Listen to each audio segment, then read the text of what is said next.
I looked up from where I sat, wished I would've dressed up. Your first line, won't forget. So is it true, no one's taking you yet? I remember people staring as we stepped outside. They had only one goal, get me off of your mind. I was no good, they said.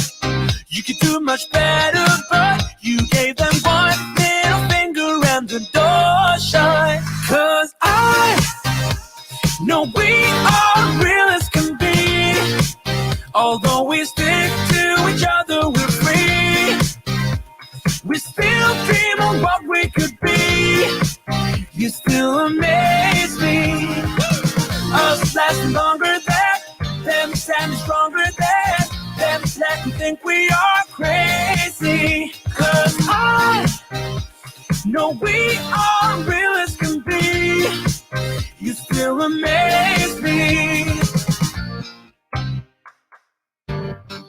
Now that we've come so far, they're going nuts about how happy we are. See the bond that we made. It all seems real now that I'm not afraid. And we really got them. Yeah, we sure did write it out. 'Cause we have each other. That's what it's all about. I was no good, they said. You could do much better, but you gave them one middle finger and the door shut. 'Cause I know we are real as can be. Yeah. Although we stick to each other, we're free. We still dream of what we could be. You still amaze me. Us lasting longer than them, standing stronger than them, let me think we are crazy. 'Cause I know we are real as can be. You still amaze me. You still amaze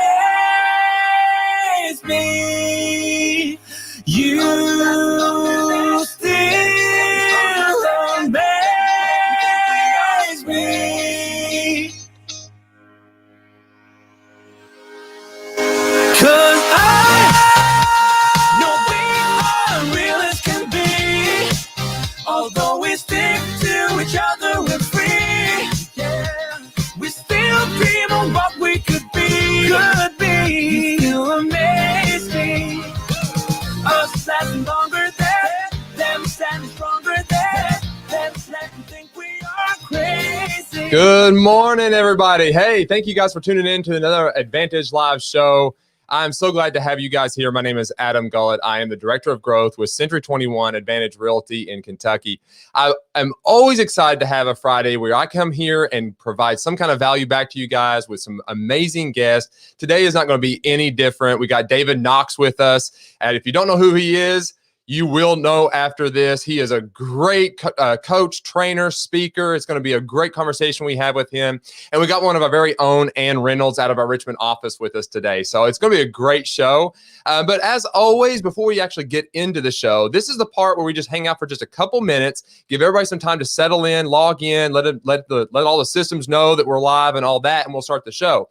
So if you are new here and you've not watched the show, please put in the comments in all caps for me, new, because I would like to recognize that you are here participating in this show. Also, if you're watching this on the replay, please put hashtag team replay in the comments so we know you watched it after the live show. It's just a way to help us kind of see where our engagement is coming from. And also, if you are watching this replay, there will be links in the description to help you jump to the conversations that you are interested in. I would hope that you watch the entire thing, but if not, it's convenient to be able to hit those chapter tags and jump to where you want to go. So, and as we progress through the show, feel free to leave us some questions. You just put all caps in the comments. Let us know that it's a question, and we'll be sure to ask the guests those questions. So, as always, thank you guys for coming. Now, I will say this, as always, too, we are doing a book giveaway. Today is no different. If you have not heard of this book, you might want to read it if you don't win it. Pick it up. It's called Profit First. Mike Michalowicz. He is one of my favorite authors. He has written a lot of few books that maybe sound familiar to you guys, like The Pumpkin Plan. It's all about overcoming stagnation in business and ways to overcome them and grow your business when you feel stagnant. He also wrote Surge. It's called it's like a time in the marketplace, how to time the marketplace to release your business. But Profit First is about basically getting your income, taking your profit out, and then paying your expenses. That way you can begin to set up your business in a way where you start turning a profit.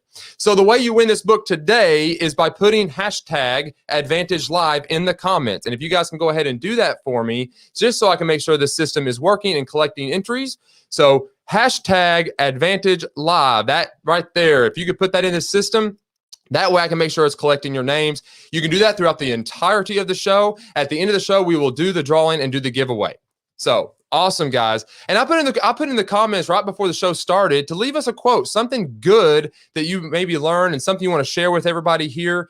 Drop it in the comments and let us know. I know Terry Woodward dropped one in there for us. Thank you, Terry. Not all storms come to disrupt your life. Some come to clear your path. Man, that is absolutely true. Terry, thank you so much.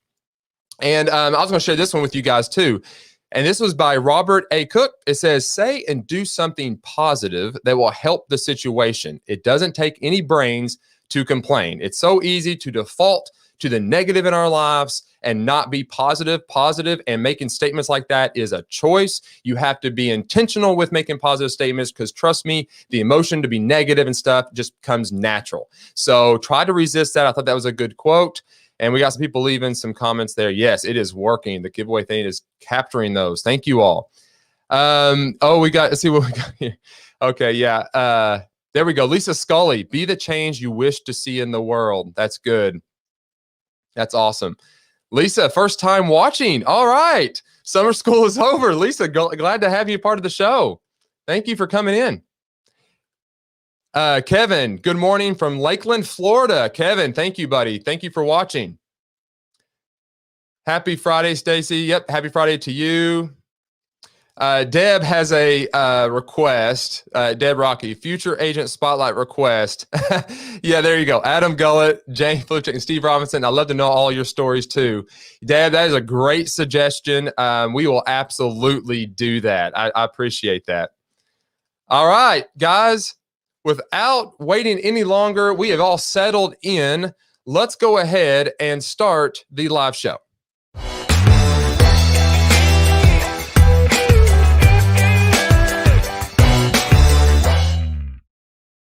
Thank you for coming in to another episode of the Advantage Live Show. My name is Adam Gullett. I'm the Director of Growth with Century 21 Advantage Realty in the beautiful state of Kentucky.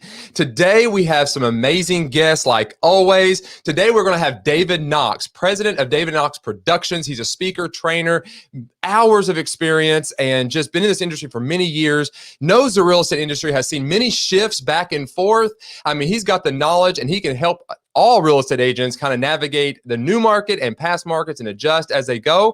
We also have one of our very own, Ann Reynolds, out of our Richmond, Kentucky office with us today. So it's going to be a great show. I'm so glad you guys are here. Be sure to participate in the show. If you're watching this replay, I'm sorry, you kind of missed it, but leave us comments. We'll still respond. But if you're watching this right now live, be sure to engage with us. Ask us questions. Ask the guest questions. It's always fun to have participation. So feel free to do so. And at the end of the interview, we'll pop some up and just see where we go. So I thank you guys for coming and watching. As always, we're going to start now with our interview with David Knox.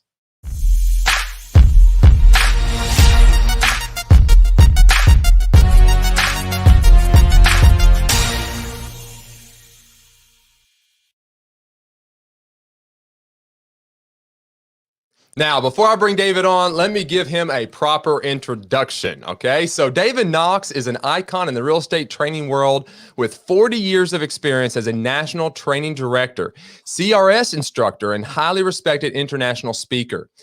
He has been a top presenter at 30 NAR conventions and has presented at more than 3,500 seminars in all 50 states and 12 countries. He is the producer of the popular client video, Pricing Your Home to Sell, that agents have used in their pre-listing packages for years to get listings priced closer to market value.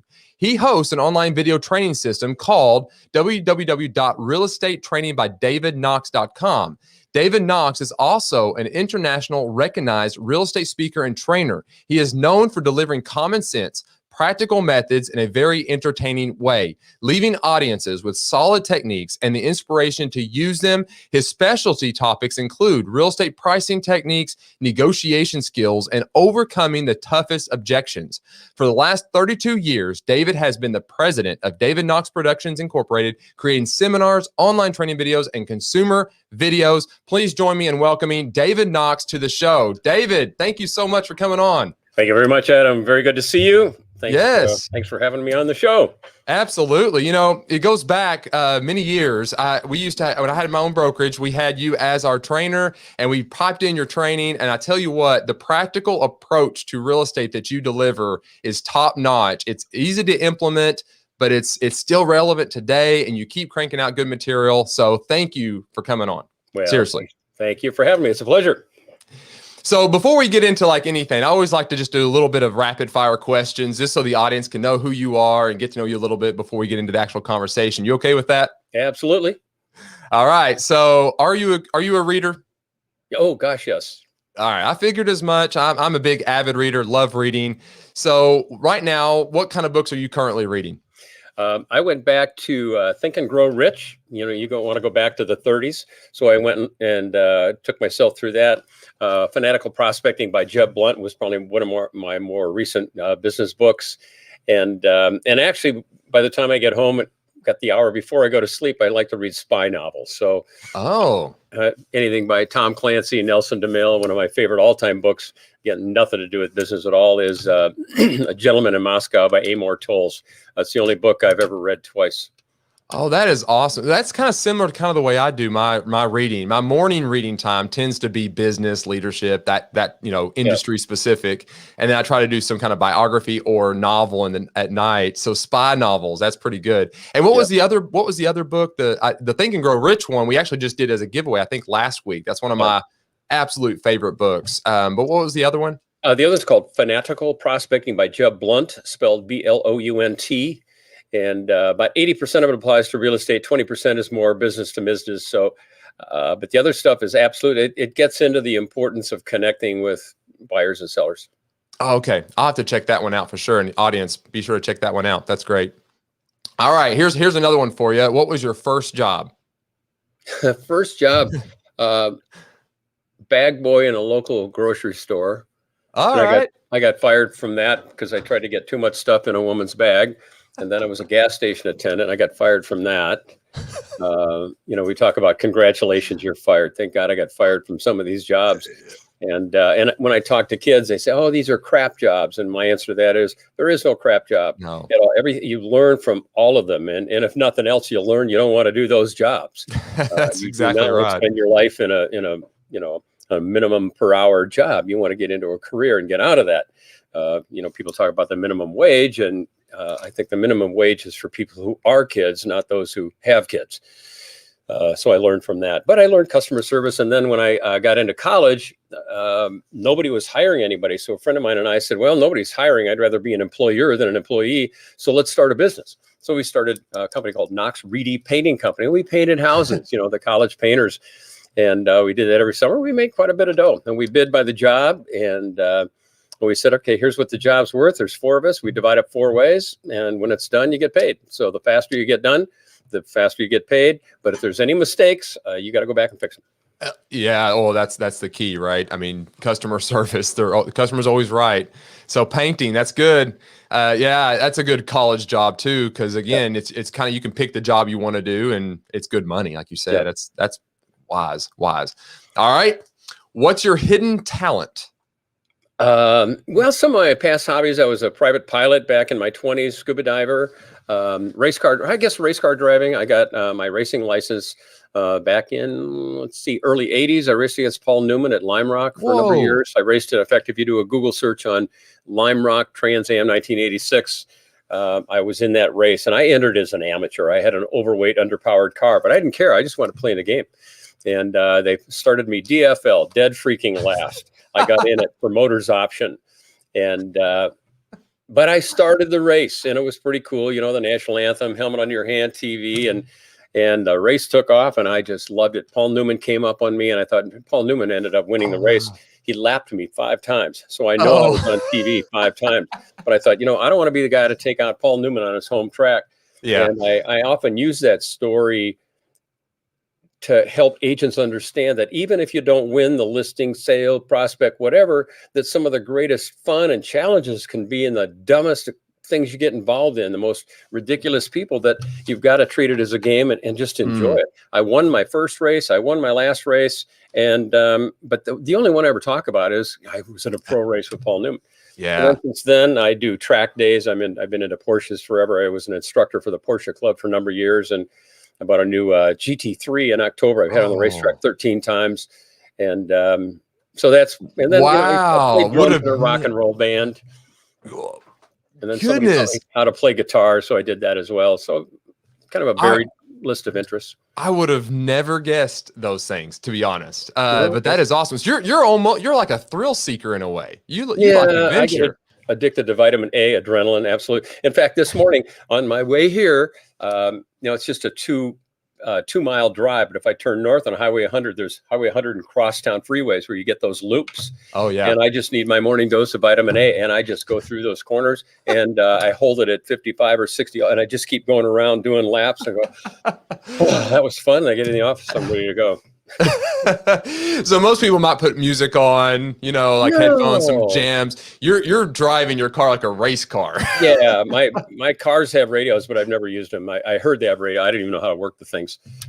When you got a flat 6 normally aspirated motor behind you, you want to listen to that. Oh, absolutely. You don't want to drown that noise out. Yeah, hear it purr. That's awesome. All right, more of a serious topic now. Last rapid fire question though, but I love this one. What's one thing your mother or father taught you that completely changed your life? I would say my father, one of the best, he taught me how to double D-clutch heel and toe downshift in a 5-speed Datsun 16. So he's the one who got me addicted to driving like that. But I think the most important 2 things that come to mind, one of them was start saving your money.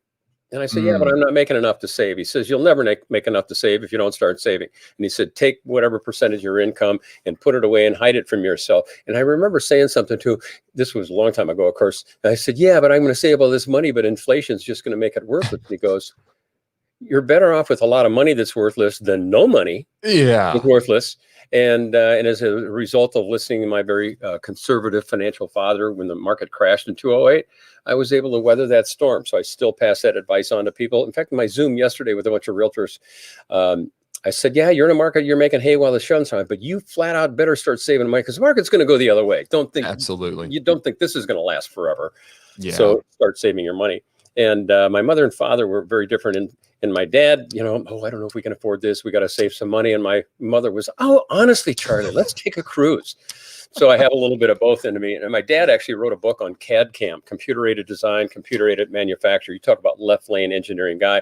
So I have a little of the left brain in me. So that's why I love doing all our editing and technical kind of stuff. And then I have the right brain in me, like my mom, expressive, outgoing, and that got me into speaking and training. So when I started in real estate, it took me a while to get good at it. But once I did, Ralph Burnett, my boss, asked me to start doing the training of the agents.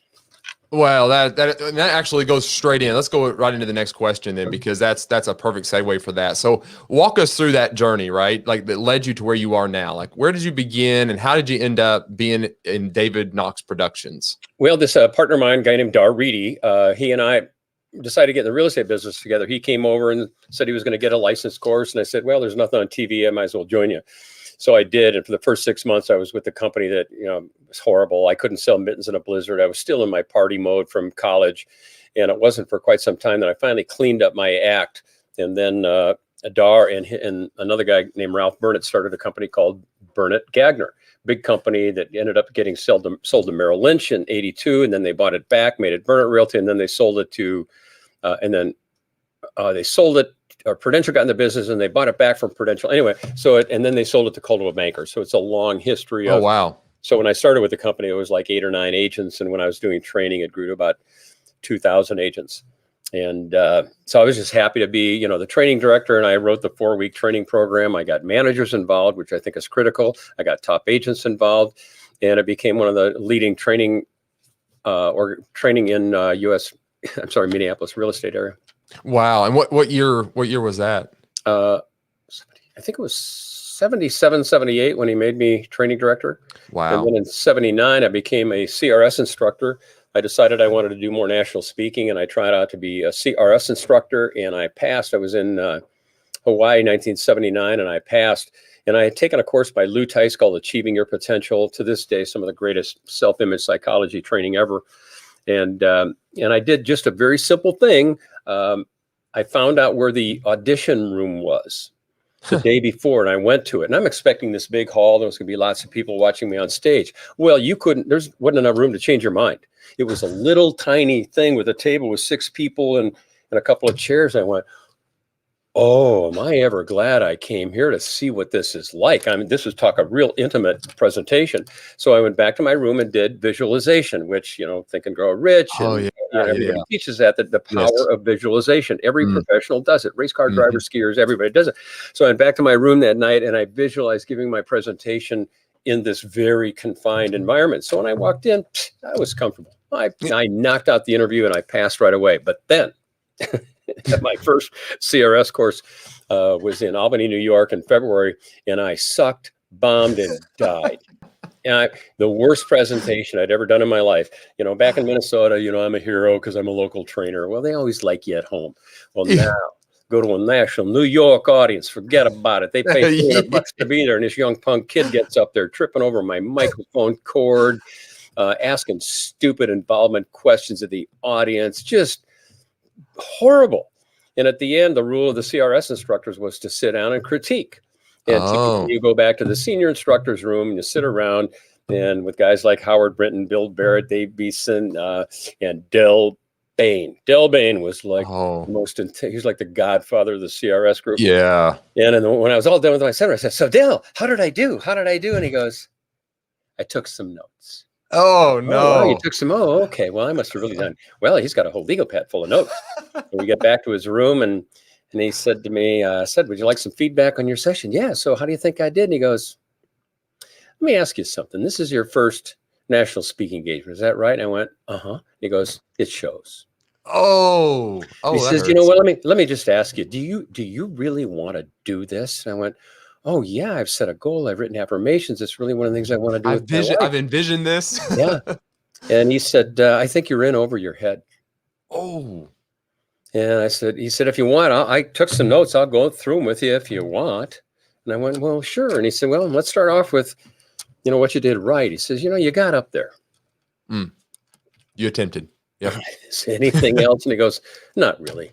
And he said, did you notice the audience? And I went, audience? No. He says, they weren't with you. No. Oh. Did you realize half of them walked out on you? They were gone. They walked out. The rest were reading newspapers. One woman came up to me and asked for her money back. This is all true story. I mean, I'm not just saying I was bad. I'm saying I sucked.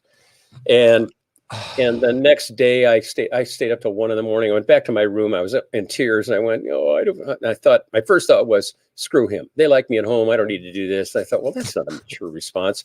So I worked through my material the next day. I was still bad, but I wasn't quite as bad. Yeah. And that was a huge turning point for me. And then 6 months later, I had another CRS course in Tampa, Florida, and I opened up my assignment package, and my instructor is Del Bain. I said, are you joking me? Seriously? Del Bain's going to be my instructor again? So now I stayed up till, 1 a.m. for 30 days in a row. And one of my topics was getting listings priced right. Okay. This was back with the Croy machine where you turn a dial and press a button to type out letters, and you tape it on a piece of paper, you put it on a copier, you put it on clear acetate in a Oh yeah. Graphics. We're talking pre-Civil War technology now. And I wrote charts and graphs and diagrams on how to overcome objections. We can always come down. Could we just try it for a while? We need the money. And I put this together, and it was my turn to get up. And I know from Del's comment did you notice the audience? I learned that you pay attention to the audience. That's why when I do Yeah. Zoom calls, if they don't have their camera on, I don't even want you on the Zoom. If you're I not going to agree. sit in the It's front hard. row, just leave. Why are you not sitting in the front row? Just go away. I want to see people. I want to interact. Yeah, But I was that's looking true. back at Dell, and Dell was back there, and he's a real intimidating looking guy. And he would sit, his arms were folded like this. He was bouncing his shoulder blades off the wall. And I looked over at him, and about 20, 30 minutes into it, he went, Okay, all I right. almost broke out crying. And the thing, but all those charts and graphs became one of my strong suits, and ultimately became this: pricing your Yes. home to sell. So the fact that he had the courage to tell me that I sucked and inspire me to get better led me down a career. Not only did I become senior instructor in all 3 courses rather than getting fired, I created a video that pretty much put us on the map. And I still, all those charts that I did back then still work today. The stair step, you can always come down. And every February 8th, I would call Del Bain and thank him. Until 2 years ago, I called him, and his wife answered, and she said, well, I hate to tell you this, but Dell's got dementia. I don't know that he's going to recognize you. And I said, well, put him on anyway. And clearly he was in a different place. So I just said, Dell, I love you. And he goes, David, I love you. You were one of the best. I always thought you'd make it. So he got that out. He got that. Then a year later, he died. So he will forever be one of my mentors. I love him. Yeah. And I'm grateful that I've got people like Del Bain and Howard Brinton, Dave Beeson, Pat Zavey, Bill Bear. Oh, so many people. Yeah. Mike Vance, Mike Ferry, Danielle Kennedy. Yeah. So many people. Yes. So I consider friends, Brian Bavini, and we can go down the list of all the greats in the industry. Mhm. And some people say, they are competitors. I said, no, they're respected contributors to the industry. That's well We said. all agree. And even when Mike Ferry and I get together for lunch, which we should do that again, Yeah. at the heart of our principles, we are 100% agreement, 100%. Yeah. We have a different style. He likes to challenge the audiences, and sometimes I'll be kinder and gentler, but we agree. Yeah, absolutely true. And there's market share for everybody. That's the thing. That's the beautiful thing about this industry. But I love the story because, and even to correlate this a little bit into even the real estate industry, it's when an agent first gets into the market, they're nervous, they're worried, and they're going to have that opposition. They're going to have that adversity. Yeah. But one of the things you did is you just didn't let that define you. You put yourself right back out there. Failure is part of it. It's okay if you don't have it all figured out. But the point is you showed up and you're okay with the accountability, even though the accountability was not the words he was giving you was not exactly what you wanted to hear. You were okay with that. And that's probably why you are where you are now. Well, thank you. Yeah. If, I got involved in Alcoholics Anonymous AA back in, late 70s, which, by the way, the reason everything else happened from 78 on is because I quit drinking, cleaned up my act, got involved in outpatient treatment in AA. And one of the things they say in AA, which I still like to quote, is that is, if 20 people tell you you've got a tail, just turn around and look. I mean, be open to feedback, and it's going to hurt. The feedback that is the most accurate is the stuff that hurts the most, when it's from husbands, wives, children, best friends, when they tell you stuff. And I still get that all the time. I'm constantly. So I'm coming across stuff where I'll have a Zoom and somebody says they didn't like this, that, or the other thing. I go, okay, what could I have done differently? Yeah. And, learn, listen. And for agents, you got to take a breath, suck it up, and decide, do you want it bad enough to work through it?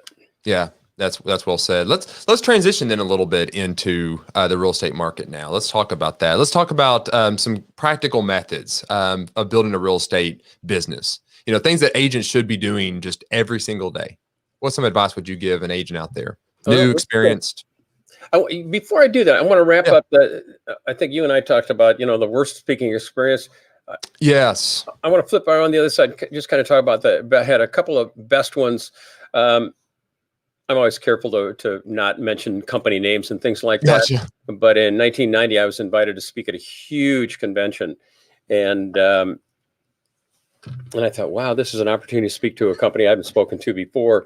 And they asked me to be the keynote speaker. And I went into the room, and you talk about the opposite of the interview room. You could park 2 747s, and it was the Orlando World Marriott. And they had 2 of these big IMAG screens up there. And I'd never worked that big an audience before in my life. They had seating for 4,000 people. Oh. And when I came in, all the front row seats were filled with stuff. And I said, what's all this stuff on the front row? And they said, oh, they're saving their place. And I went, what a refreshing change. These agents that'll rush to get a back row seating, which just, I can't stand that. Just leave the business. And then this group, they all rush to the front row. I said, I don't know who they are, but boy, I'm going to like this. And I was really nervous about this. And I thought, I treat it as a game, let go of the outcome to create more income. So I went back to my room, put on Red Sox. And I remember when they introduced me, I did the moonwalk across the stage in Red Sox, and they started cheering for that. And I did, in fact, my seminar was Mastery of the Game of Selling. And at the end, I got a standing ovation from 4,000 people. So it was fun to look back to Del Bain telling me, you probably shouldn't be a speaker, to getting a standing ovation from 4,000 people. So there you go. Failure to success. Yeah. Well, and again, it was a long journey. It was 1979 with Del Bain, and it was 1990 when I did that. So obviously it takes a while to work one's way through. So, but that's so true. And a lot of failure on the way. And that's one thing. I mean, I'm a product of many failures, and I've still got a lot of failures to go. And you just got to embrace them and keep going. Just keep going. Yeah. Be uncomfortable, be adventurous. I think you can relate to that. Yeah. With what you're interested in. So back to your question, getting to some value in today's market. What's different? What's the same? Obviously the technology changed everything. When I got in the business early, the way you found out what was new in the market, you'd get these little paper sheets about this big, and they deliver every morning with you had to 3-hole punch them, put it in a 3-ring binder by district, and then go through and find out what's available. And now it's instantaneous and faster. Yeah. In fact, the way the market's moving now, Johnny Carson once described the fastest measurement of time is the time between a New York stoplight turning green and the cab behind you honking. Well, now shortest time is from the time the ink dries on a listing agreement till you get the first offer. It changed everything. Again, this is going to pass, but in the meantime, you've got to deal with it. But I think technology, like anything, it's always two-sided. If you watch the show on Netflix, Social, what's it called? What is that called? I know exactly which one you're talking about. Dilemma, I think. Yeah, Social Dilemma. Social Dilemma. We talk about technology has two sides. Nuclear. In fact, I watched Jon Stewart the other night. And he said, when they discovered splitting the atom, they said, here we could make electric power. Here we could blow up the world. Let's try this. Let's try this one. let's just try this one. And it's, genie's out of the bottle. I think technology and real estate has that same two things. We know the benefits of it and how we can speed things up and make things easier. And obviously virtual connecting with Zoom, those are all great. But the problem is it's become a customer barrier. Yeah. And people think that technology can establish relationships. And I've said that technology is a great way to maintain a relationship, but a horrible way to start one. And ironically, the more technological we get, the more human relationships are important. Yeah. And agents don't answer their phone. I talk about some major first impressions that agents are horrible. They don't answer the phone. Anytime I get an agent answering the phone, my first assumption is I got the wrong number. That's so true, though. Then they finally called me back with, I thought it was a spam call. Great. So you're going to piss off your customers rather than you take the spam. Why don't you take the bullet? You take the spam call. Hang up on them. Do whatever you want.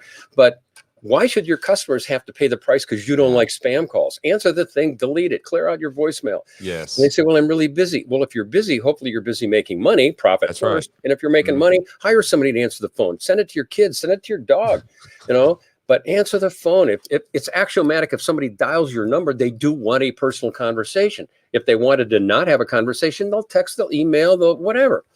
So answer the phone. Have a current photo. I take a look at agent business cards, not so much lately but I'll see it online. I'll Zoom somebody, and then I'll look at their photo and go, and I've actually, this is a true story. I've actually said, do I have the right person? I swear to God, I've gone on there and said, do I have the right person? Do I have the right company? Because their photo's a couple of decades old.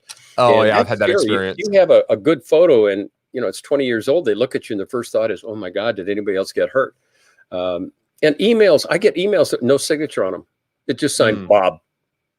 None of that stuff. So these are some basic things that we should have fixed 20, 30, 40 years ago.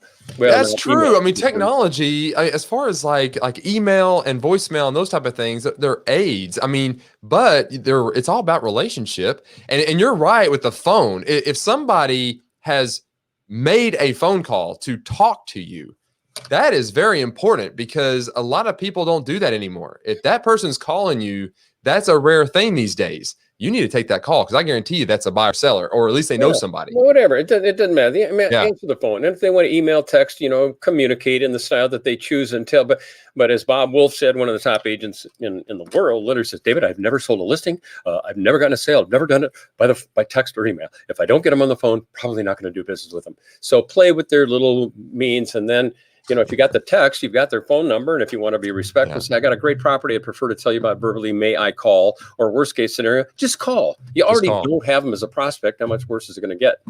And, but yeah, technology, it's the relationships that define. I had to get my carpet cleaned down in California a while ago. And I just went in online and called the first carpet cleaner, thought, how long is it going to be before I finally get somebody? First guy I called to answer the phone.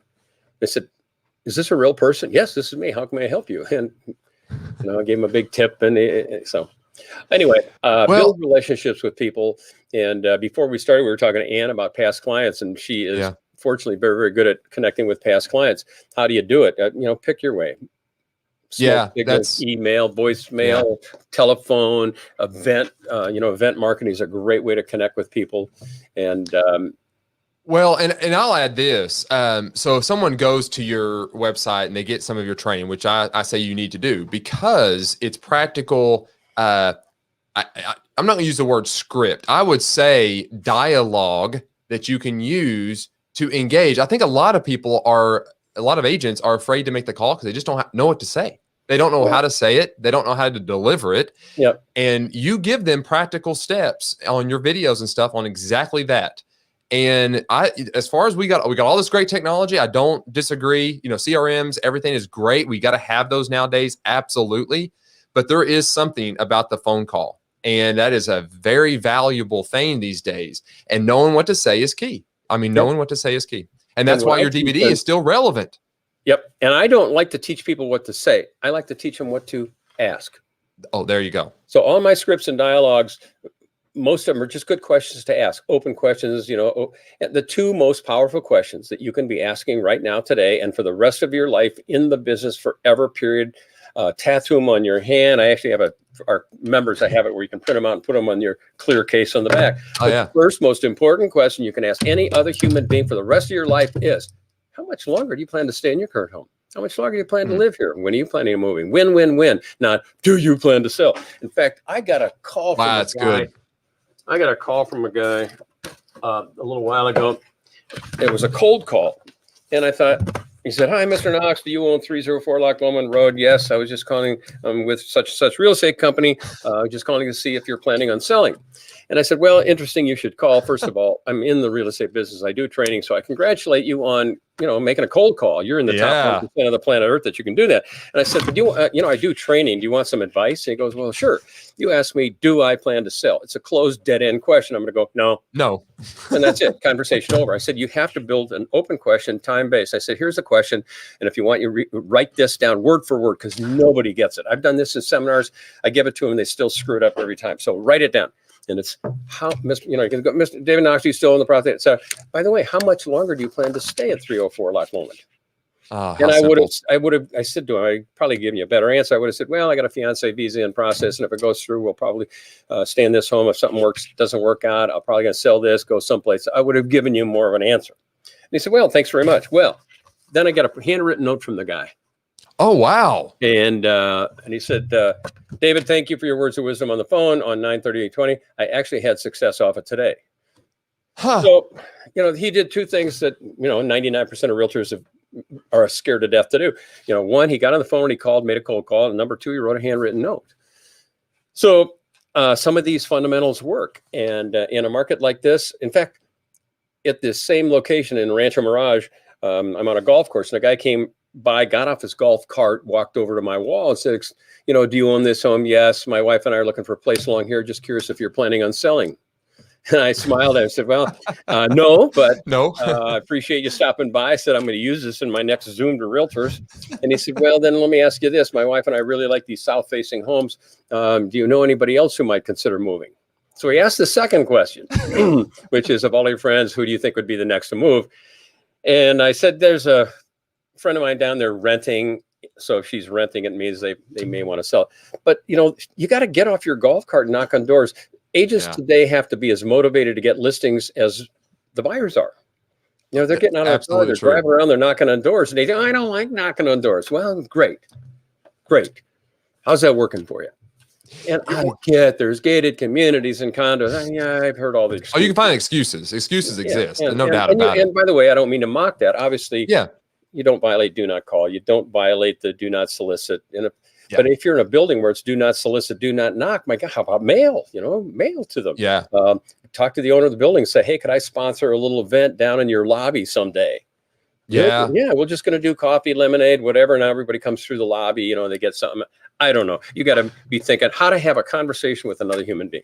Well, and I totally agree. And this is also something we see when we go to national conventions and stuff. There's usually a brainstorming panel of top selling agents up there, right? Yeah. And it never fails. The guy, the MC will always ask them. He'll ask, so what is your number one prospecting that you do? Now, I will add, these are not just, $1 million sellers. These are 20, 30, 50, $100 million sellers up here on this panel.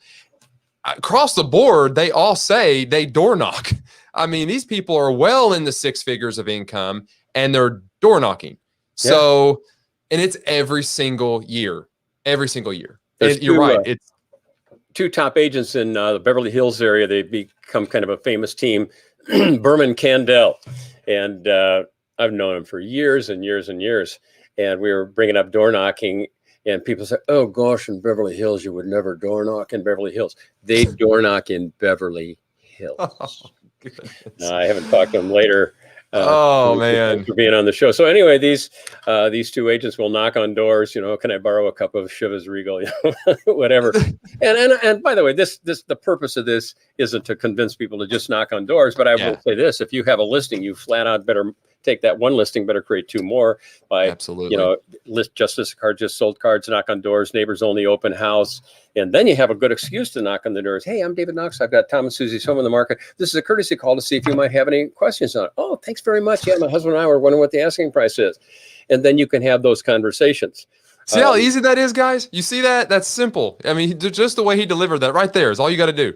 I mean, that was easy. That was awesome. Yeah, and a dialogue's easy, and I think everybody listening, oh yeah, the dialogue easy, but where do you get the courage to do it? Well, that's a better question. Where do you get the courage to do it? And again, Bob Wolf, I think he's quoting some book that was written. He said, David, real estate agents today don't need 20 more techniques. What they need is 20 seconds of courage. 20 seconds of courage. Pick up the phone and call. You drive by for sale by owner, your hands sweat, your heart, just get out of the car and knock on the door. Even if they don't answer the door, which you're probably hoping, at least you got out of your car. And that's where I talk about treating the business as a game. There's three results of human activity: reward, experience, and learning. One is the reward, the listing, the sale, the relationship. You love the book that you read, whatever. You won the game. Number two is the experience. Like my race with Paul Newman. I didn't win. Heck, I was 5 laps down. But I will tell you, it was the most fun race ever because I went from dead last to 19th. I worked my way halfway through the pack. It's credible. From 36th to 19th in an amateur overweight car with professional drivers. That was better than winning against three guys that don't know how to drive. And then sometimes you go through experiences like divorce, business challenges, where there's no win, there's no joy in it. And then it becomes the learning, the lesson.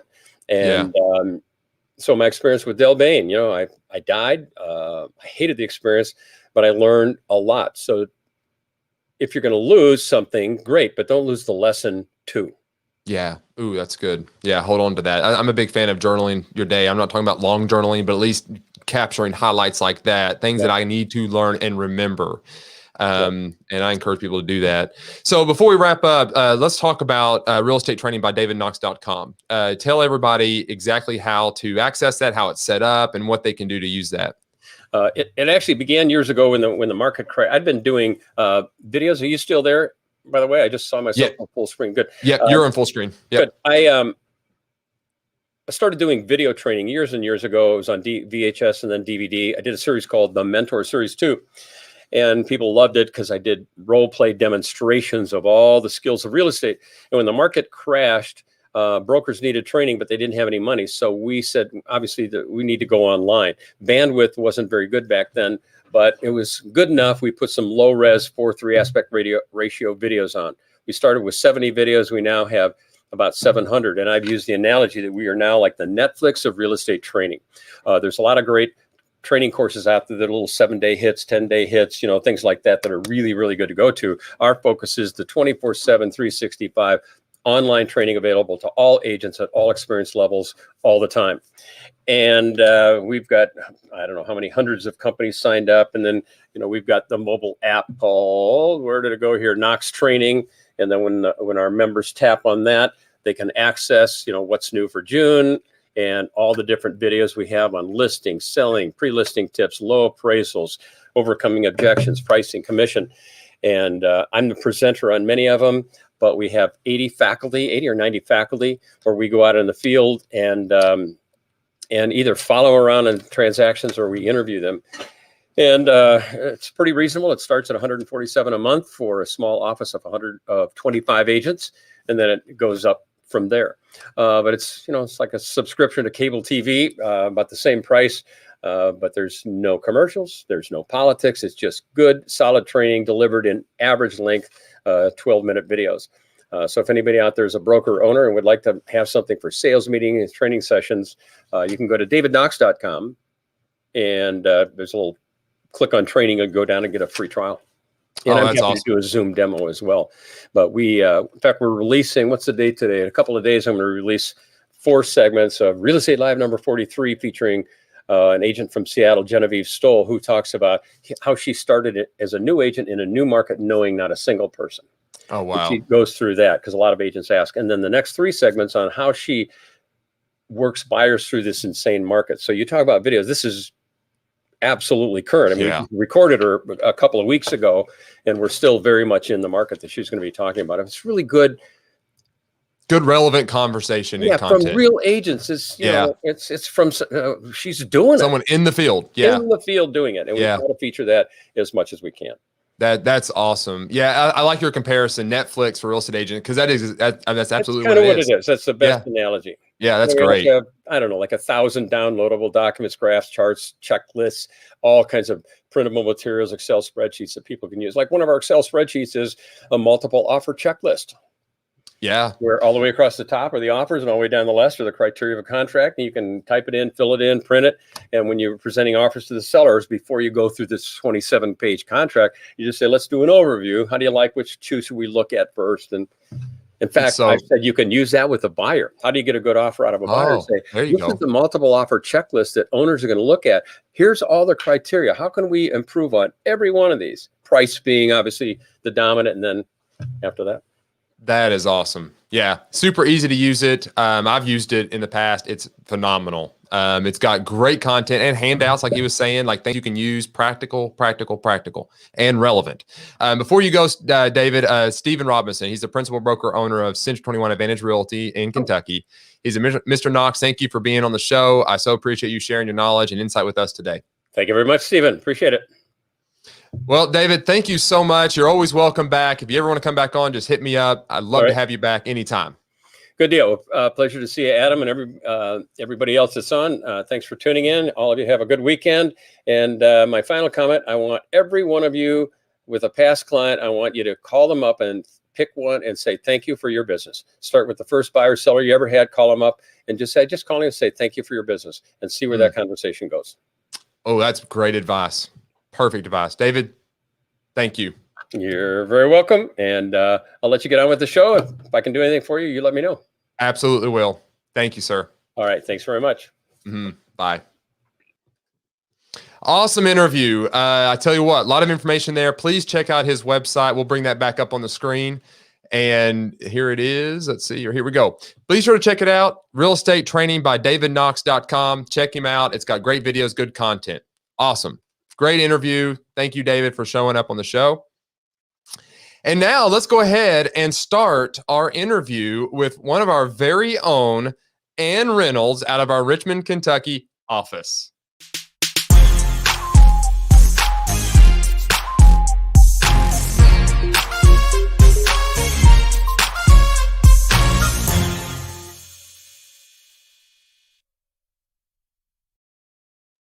All right, before I'm going to get Ann on this show, I'm going to give her the proper introduction for sure. And it's great. Here we go. Ann Reynolds is originally from Albany, Kentucky, was raised on a farm in a family of 7, mom, dad, and 5 girls. She is the middle one, and Ann says she was the boy her dad never had. She attended Western Kentucky University for 2 years, took a break to buy a car. She worked full-time and took night classes. Later, Ann moved to Richmond, where she met her soulmate, Roger Reynolds. She thought he was flirting with her, but he was mostly checking out her car. 2 years later, after Roger served time in the Army, they were married. Ann's initials are now CAR, car. How great is that? Carol Ann Reynolds? Coincidence? Nope. They have been married for over 48 years. They have 1 son, Brad, daughter-in-law, Jeannie, and 2 beautiful granddaughters, Madison and Brianna. Ann worked at Westinghouse 5 years, Rain McNally for 22 and a half years. While working at Rain McNally, she also owned and operated aerobics and such for 9 years. She was also a personal trainer. I did not know any of this. In March 2004, Ann got her real estate license and worked at Rector Hayden for almost 5 years, then moved her license to Century 21. The rest of Ann's career is pretty much history. She loves her business, and she is currently working on her 18th year. She would tell you that planting her roots in an amazing company, Century 21 Advantage Realty, was a good choice. Some of Ann's greatest achievements are investments she has made for her retirement, and being one of the top agents in Century 21 Advantage Realty, as well as achieving the senior partner level with Century 21 Advantage Realty. She is also very appreciative of all her repeat clients and many lifelong friends, and takes her business very seriously. Her friends would describe her as being an easygoing, good listener, hard worker, and very caring person. Join me in welcoming Ann to the show. Ann, thank you for coming on the Advantage Live show. Thank you for having me. Absolutely. So thank you, as always, for all that you do. I have to say, there was a lot in your bio that I did not know about you. And it's awesome. I even love the whole aspect of the car and all that. That was great. That's It so was just good. a coincidence. I had to share that. Yeah, that's so good. Yeah, that was great. Totally loved it. So let's just go ahead and start right up from the very beginning here. Tell us about the journey that kind of led you to where you are now, how you got into real estate. I know we kind of covered in the bio, and I'd like to kind of hear more about a little bit of that. So would you mind sharing about that?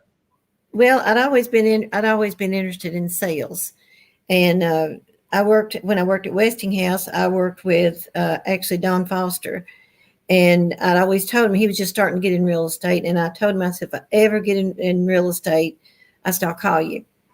Well, I didn't hold true to that. Of course, it was years later. I didn't think I was smart enough. I didn't think I could do it. Didn't know if I had enough contacts, because I just moved to Richmond. I knew nobody except my husband's family, and they was very small family. And so, like I said, I was always interested in sales. And then when I lost my job at Rain McNally, they said they cut it out.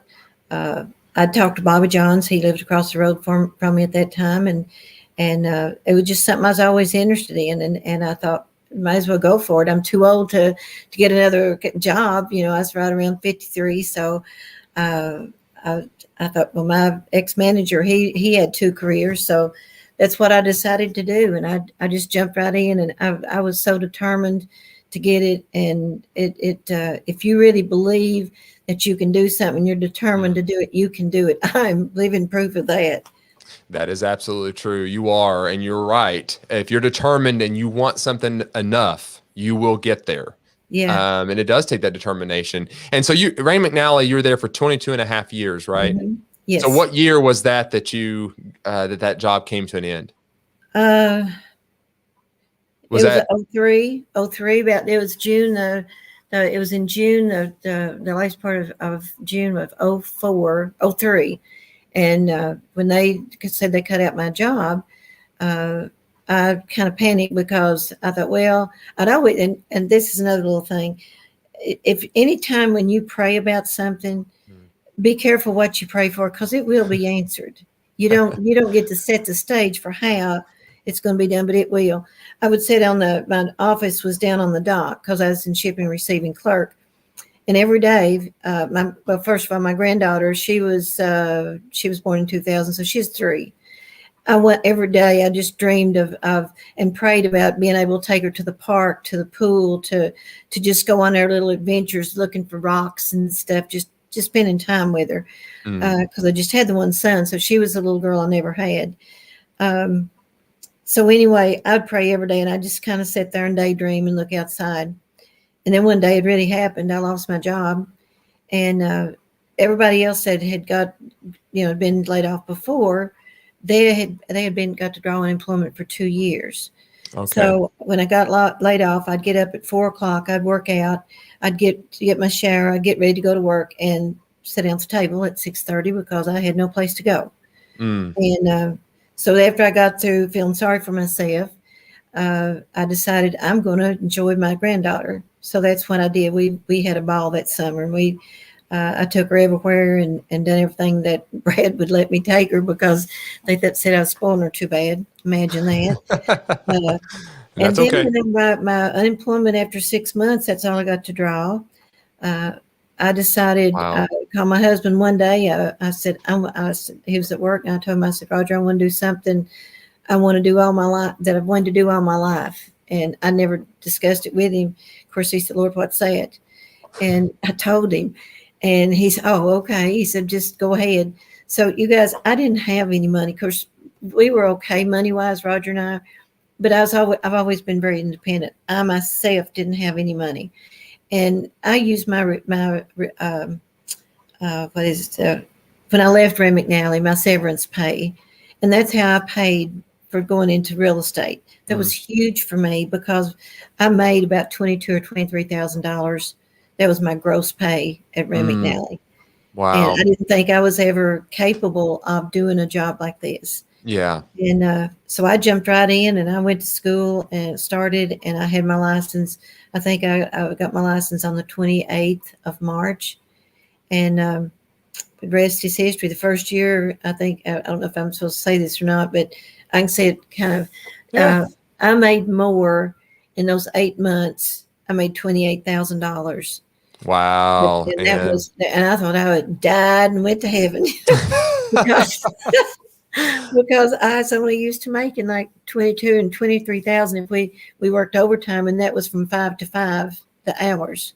Yes. And so once I got in real estate, then it dawned on me one day that I didn't have any retirement. And you can ask Davita and some of the other agents. I'll go around and I'll ask you, do you have a retirement? When you're young, you don't think about it, or I didn't think about it. I think more young people are now than what back whenever I was, and I've not always been old, but but I'll ask different ones, and I'm not being nosy. I just want you to be aware that one day you're going to look in the mirror and you're going to see somebody older looking back at you, and it's scary. So I thought I kind of panicked, and I thought, well, I remember my mother had 2 little rental properties. I knew nothing about them. She shared nothing with Ed about us about doing it, taking care of them and stuff. So I thought if she can, I can too. That's right. And I can. That's when I started my journey on my investments, and I've got some rental properties, and I manage them myself. And one of my first ones I bought was. If I talk too much, let me know. You're good. The deal fell through. We were supposed to close Monday morning, and at 9 o'clock, and I was at the office about 8:30. Get ready, y'all so excited, and the girl called me, the buyer, and she said, "I can't buy it." She said, "I can't do it. I'm afraid I can't make the payments." And I thought, "Oh God, what am I going to do?" So, and the attorney was on his way, David Fernandez, and he was on his way, and I thought, "Oh my gosh, I can't get a hold of him because I didn't know his cell number." And so we finally, I called the son, beat all the seller. The husband had passed away on Friday night, and this was like on Monday. So I couldn't tell her that we wasn't closing. So I called her son, and I told her, I said, just tell her that we postponed it. It had to be till later before we can close. So I waited a few days because she was on her way to make the arrangements at our closing. She was going on from there. So I just couldn't do it. And I felt real guilty. And this is something that one of the big mistakes, just don't ever feel guilty that if a deal falls through like that, it's not your fault. I always thought it was my fault. Yeah. And long story short, that was my first house I bought. Well, that shows your heart right there. I mean, if I was to say anything, that is one thing to the testament of who you are. You know, you care about your clients and your customers. I love my clients. They're not just clients. I mean, we use that No. word, but I would say you care about your friends, because that's what they are. They're your friends to you. I mean, the fact that you thought about them and you bought a house just to keep and take care of somebody. That's an amazing, Ann. That's I just really in the process of buying another one, almost the same situation. So, you know, I mean, that's, to me, would you say that's one of your biggest successes, is just that, or do you have another big success that you would like to share? That was probably one of them. It's like I say, oh no, there's another one through the company. And I don't have to be top agent. I do. I mean, I better take that back. I don't have to be number one. I don't have to be number one, but I do. And I don't challenge myself with anybody. But myself, Yes. I want to be in the top 10. That is one of my biggest things. I want to be in the top 10. I want to go to the top agent retreat. Guys, if you're not going, that is an awesome goal to do. And then Steve started a few years ago to reimburse us. It's such a wonderful trip. I can't say enough good stuff about him and the company, but that is one of my greatest accomplishments right there. Yeah, I think that's good. You know, to me, it's the awards and the trips are great. Yes, but it's a testament to the service that you deliver to the consumer. And that's what it's reflecting. So yeah, I think you're right. You made a great statement. You don't have to be number one, but you strive to be that way, because the byproduct of that and those awards and those trips is the service that you're delivering. Right. And that's where your heart is. And I do see that. I notice that. I recognize that. It's absolutely true. Absolutely true, Ann. Because, and let me say one more thing. Back when I first started, I couldn't imagine, it was way over my head, the numbers that you were hearing that agents made and sold and did and all that stuff. And so when first time I went to the convention, that was an eye-opening thing for me. I couldn't believe, I mean, we're global. The numbers are real. These people are real. They were walking across the stage. It was a great experience to go and see it. I think every agent, if you're really serious about it, I think it'd be really good to go to a convention at least one time. Yeah, I totally agree with that. It's really good to be in a room and a facility where you're being challenged by peers that have elevated their career and something that you strive to do, and being in that environment. There is something about that. Well said, Ann. So Ann, you know, we do have some amazing people here at the company. I think, to me, I can't think of a better company. Steve Robinson, principal broker owner, the agents involved, the leaders, just the whole team, the admins. You know, we've got a really strong team, and you know, we don't take that for granted. It's something we all work really hard together to keep and maintain. But outside of just the people in general, what is it that made you choose to affiliate with Century 21 Advantage Realty and even stay here and now become a partner with us? Well, like I said, when I first got in real estate, I guess it's okay to mention another company. I went with Rector Hayden at that time, and I was there almost 5 years. They moved our offices into Lexington. They merged them together. Well, I knew there was enough business here, and one of the first emails that I got was from Century 21. And that broker told me, he said, I don't know if you remember me, but we had a closing together. I got to tell this on him, but I won't call his name, but he was a broker. And he said, I don't know. He said, I don't know if you remember me or not, but he said, we had a closing together. And I didn't remember it. And he said, you made me look really bad. And I thought, I'm sorry. He said, no, that was good. He said, you walked in there, you were all prepared. You had your notes, you had your folders, and you made me look bad. He said, I had nothing with me. And he said, I want you to come and work for me. And that's when he asked me, what would it take to get you over here to my company? And I knew some of the other Century 21 agents had joined there, and they had been talking to me about the benefits of going there. Rod Mobberly, I talked to him every day about it. He went over there, and it sounded like a company that I really wanted to go to. I know that it's global. That was so amazing, and I didn't hear anything bad about it. And I thought, well, if it sounds that good, it's got to be good. It's not just from one person. I'm hearing this. It was from a lot of people. But I didn't make a mistake going there. I love it. And I'm here to stay. As long as Steve don't fire me. If I get into trouble, I'll text Steve or call him and say, am I fired yet? That's great. Oh, thanks, Ann. Thank you so much for all that. Really do appreciate it.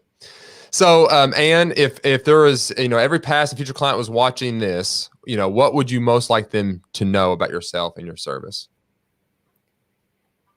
That I'm truly who I appear to be. I don't try to be somebody I'm not. I'll be honest with them. Sometimes too honest. If I see something, like when we go to look at a house, I will tell them stuff about it. I've appreciated every one of my clients. I'm just a phone call away, and most of them, I get a lot of repeat clients, and that's where most of my business comes from. I love every one of them. I really do. Yeah, that's awesome, man. It absolutely shows, no doubt about it. So, Ann, what is the best way for someone to get in contact with you that is considering to buy or sell some real estate? You can either email me or call me, text me. I am full-time. My phone number is 859-544-2770. And can I say one more thing, Adam? Absolutely. When I was raised, like I said, there's 7 in our home, and Clinton County is a poor county. I had good parents, which I don't have anymore. They're gone, but we had a good home. We had good work ethics. They taught us, if you want something, you've got to work for it. Mm. And I did. All my life I did. And I think, if you changes is hard for me. And it's Nikki that I probably drove her nuts. But I made up my mind a long time ago that if you can do it, I can too. Mm. And that's one thing that I have become, is to believe in myself that I can do it. I'm the one that makes a difference. I'm the one that can make a change. Man, that's good. I really strive for that. Yeah, I think that's wisdom right there for sure. Knowing that we are creatures that can change, and not letting the doubt, the fear, the worry be the defining thing in us. And I think you're right. Looking at somebody else and saying and making that statement like, "Oh, I could never be that," is such a mistake, because there is nothing that will stop you except yourself. You are your own worst critic and enemy. And well said, Ann. I mean, that's beautiful. Absolutely true. Thank you. Steve Robinson says, thanks for being on the show today, Ann. You're an amazing agent in person. I appreciate you greatly. So, Ann, thank you so much for coming on. I think you might have. Thank you for talking me into coming. Yeah, you're welcome. You did awesome. It's always a pleasure having a conversation with you, Ann. Awesome. I could probably write a book. I've got so many stories. You should write a book. You should absolutely do that. You need to do that. Ann, thank you so much. Thank you. You bet. Take care. Bye. Bye.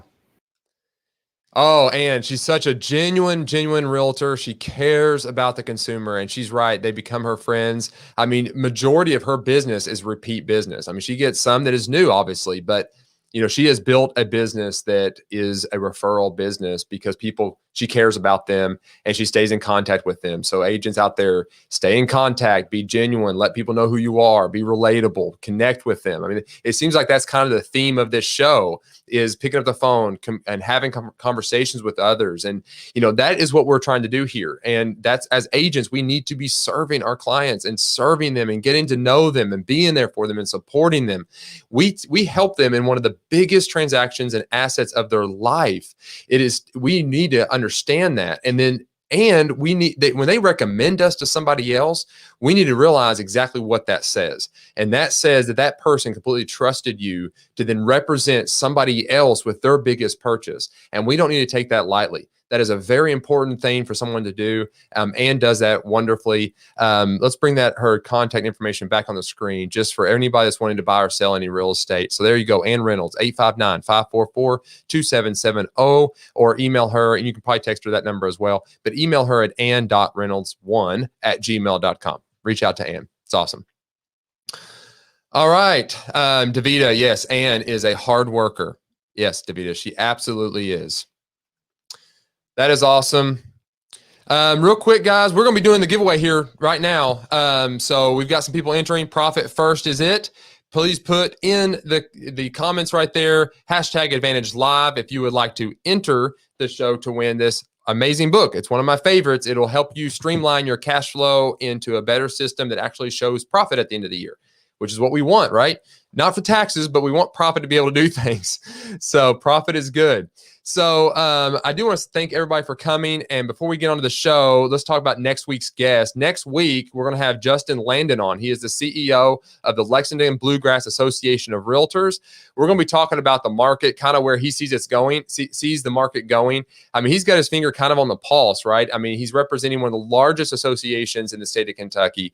So he's seeing a lot of information, a lot of data. So we're going to go into the conversation about what he sees going on in the state of Kentucky and as real estate as a whole is concerned, and kind of what the future might look like for the association and the state. So it's going to be a really good conversation with him. So it'll be an awesome show. We'll also have another agent spotlight as well. So I hope you guys can come back for that show. So before we wrap it up too, let's see what else we got in the comments. Pam, yeah, good morning, Adam.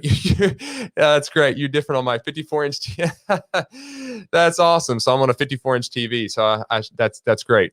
I can't say I've ever been on one. That's good. Happy Friday to you, Emily. Good deal. Thank you all. Let's see if there's anything else. All right, it's good. All right, guys, if all and everybody is in for the drawing, we will go ahead and do that. So I'm going to share this. And let's see here. There we go. Here it is. Good old technology. There it is. I'm going to get the music playing. Let's see who's going to win. Profit first. Here we go. Who's it going to be? Who's our lucky winner today? Here we go. Stacy Kelly. Wow, she won last week too. Awesome. Solid gold. Solid gold, Stacy. Well done. Awesome. Congratulations on winning. Profit first. I'll have this to you. So congratulations. Awesome, guys. Well, that wraps up this show. As always, thank you guys for tuning in. Can't wait to see you guys next Friday. In the meantime, be fearless, keep pushing forward, and never stop being relentless in your pursuit of excellence. We'll see you next week at 10:30 a.m. right where you are watching it now. See you soon.